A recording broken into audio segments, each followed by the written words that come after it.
ولم يكن له كفوا أحد.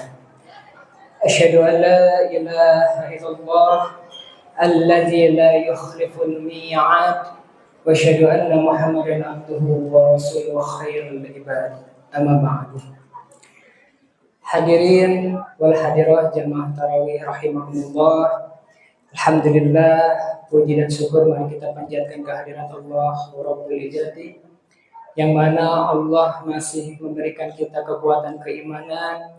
Allah masih memberikan kita keringanan untuk melangkahkan kaki ini untuk menuju kebaikan, dan kita berdoa kepada Allah Subhanahu wa taala mudah-mudahan seluruh amalan ibadah kita diterima oleh Allah Subhanahu wa taala. Amin ya rabbal alamin. Hadirin jemaah tarawih rahimakumullah, malam ini saya diamanahi untuk menyampaikan tausiah mengenai syarat taubat. Akan tetapi diinformasikan sebelum menyampaikan tausiah mengenai pemasukan kas tarawih di minggu ketiga sebesar Rp1.865.000. Dengan itu kami mengucapkan jazakallahu khairan katsiran. Mudah-mudahan harta infak sedekah yang Bapak Ibu berikan ada keberkahan di dalamnya. Amin ya rabbal alamin.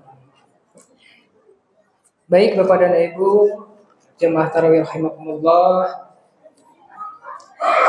kita memulai dengan satu kisah di dalam kitab Imam Al-Qusairi, di mana di dalam kitab ini dikisahkan ada seorang murid yang bertanya kepada gurunya.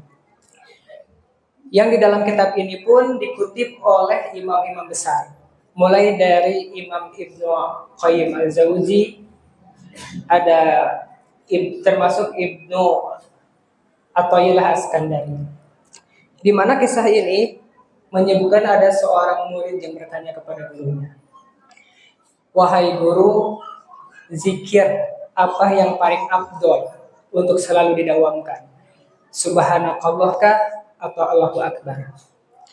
Lalu sang guru menjawab, "Wahai muridku, andaikan engkau mempunyai baju yang kotor, maka mana yang engkau akan pilih terlebih dahulu? Engkau akan memakainya atau engkau akan mencucinya terlebih dahulu?" Hadirin, sebenarnya ini bahasa kiasan, yang artinya apabila hati kita kotor, qalbu kita kotor, maka bersihkanlah dulu dengan beristighfar kepada Allah Subhanahu wa taala. Maka dari itu Rasulullah SAW mengisyaratkan, menganjurkan kita untuk selalu beristighfar di dalam setiap salat kita. Astagfirullahaladzim, astagfirullahaladzim selama 3 kali. Yang notabene ketika kita sedang sholat, minim sekali kita melakukan dosa, tapi Rasulullah menganjurkan kita untuk beristighfar. Lalu bagaimana dengan istighfar ketika kita pulang dari tempat bekerja? Berapa kali kita harus beristighfar kita pulang dari berdagang? Harus berapa kali kita istighfar dari pulang kita bersekolah?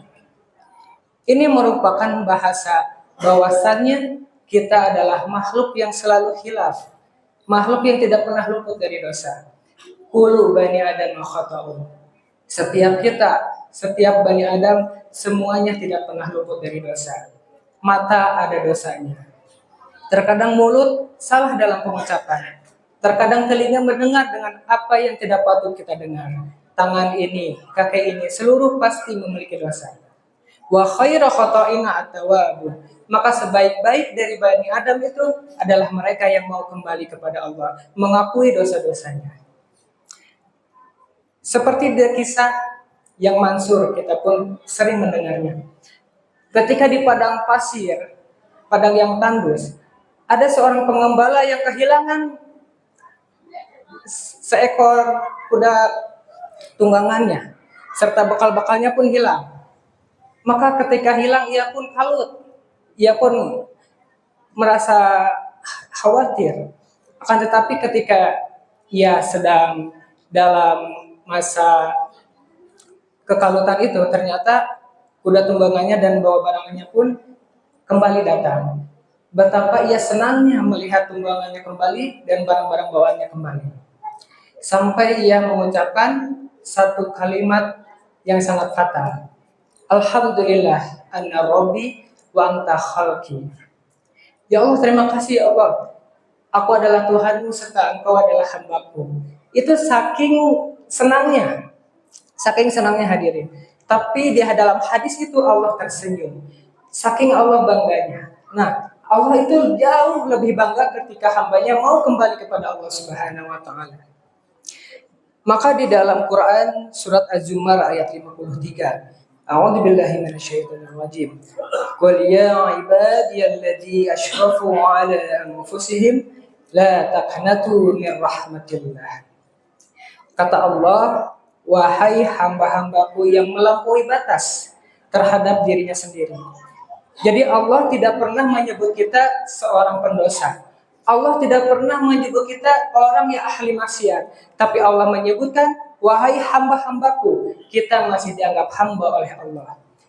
Wahai hamba-hambaku yang melampaui batas terhadap diri mereka sendiri, janganlah kamu berputus asa dari rahmat Allah.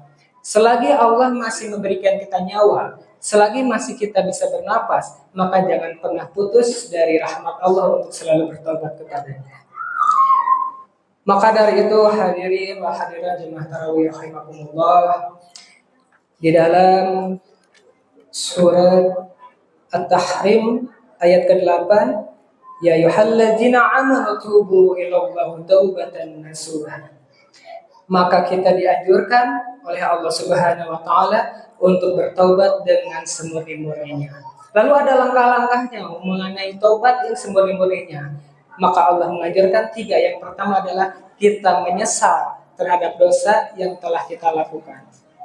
Lalu yang kedua, kita mengganti perbuatan buruk kita di masa lalu dengan perbuatan baik kita di masa kini. Dan yang terakhir, dan kita membulatkan tekad untuk tidak mengulangi dosa-dosa kita. Maka dari itu, ya ayyuhalladzina amanu taqullaha wal tanzur nafsum ma qaddamat lighad. Maka kita jangan pernah melihat lagi ke belakang.